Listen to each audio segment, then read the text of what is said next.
Hey all, Jason here with Safest Family on the Block, trying another of these short form focus videos. Today I want to talk with us about what to do if we find out our kids being cyberbullied. We'll have another video about figuring it out if they're not necessarily showing it, and another video about how they can prevent and avoid it in the first place. But for today, we're going to assume that you know because they told you, and what we can do about it. And the very first thing we can do is stay calm. We don't need to jump straight into action, even though if you've had your kid be bullied in any way, you're suddenly a grown adult who wants to punch a 9-year-old or an 11-year-old in the face. I get it. But we can't blow up, we can't go take it into our own hands, and we really can't show a lot of anger or fear to our kid. They're already freaked out, they're already feeling scared and vulnerable. What they need most is for us to reassure them that they did the right thing coming to us, and that we are there on their side to help. Without judgment, as calming as you can, we need to say something like, "I'm really glad you told me. Let's handle this together." Or, "Man, that sucks. I'm glad you told us. What are we going to do about it?" That helps build trust, not only for this moment, when they're sharing a scary thing that is potentially embarrassing with you, but also for the next moment, and the next moment, and the next moment after that. If you are a calm, reassuring presence for them to come to when they're being cyberbullied, you'll be the same presence they seek when other, bigger, badder things happen later in their lives. So the first step is, as much as we want to just get in the car and go punch a kid or that kid's parent, we just relax, stay calm, stay supportive, and reassure our kids that we are there with them, we are there for them. Second thing is you want to document everything. Now that's tricky with cyberbullying because people will hide behind screen names, but take screenshots of everything, copy and paste things into a Google document. Do everything that you can to have a good, solid record for when it's time to take that stuff to the authorities. Remember, the bad guys there can delete their stuff on their side in an instant. So taking those screenshots, doing the copying and pasting, that's how you hold a record. And even if they're using some kind of dummy account, often you can build up evidence that, no, this is their account, and so is that their account, and that's their account too. And people who cyberbully often cyberbully more than one person, so they might get found out by someone else, and you can help out with that. Third thing is to block and report and adjust privacy settings.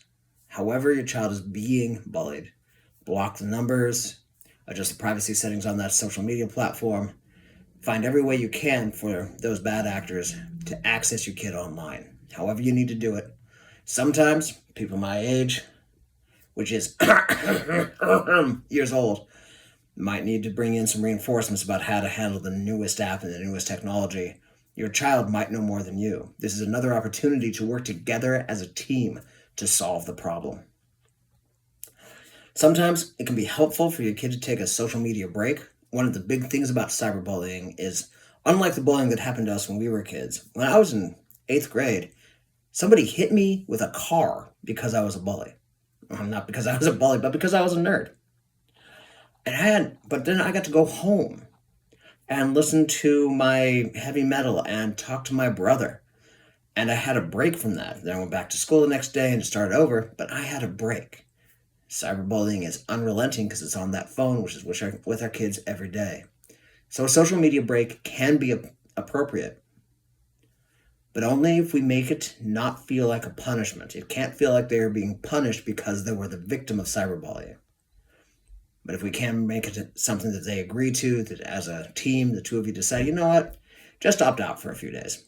That can be very healthy, very restorative, and help get your kid out of the cycle of being upset and coming back to be more upset and coming back to be more upset.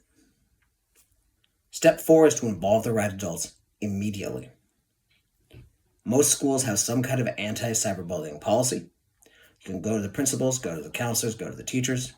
Don't be afraid of being a pain in the ass here. If you don't feel like the school administration is doing enough, just keep being a big footprint in their time. Send the emails, make the phone calls, drop in at the office. Make protecting your kid less of a hassle than not protecting your kid. And also, if that's still not working, at a certain point, that kind of contact becomes harassment, which is a crime. And you can't even involve law enforcement, who also usually have better tools for finding out who is doing the cyberbullying. Involve the right adults at the right time.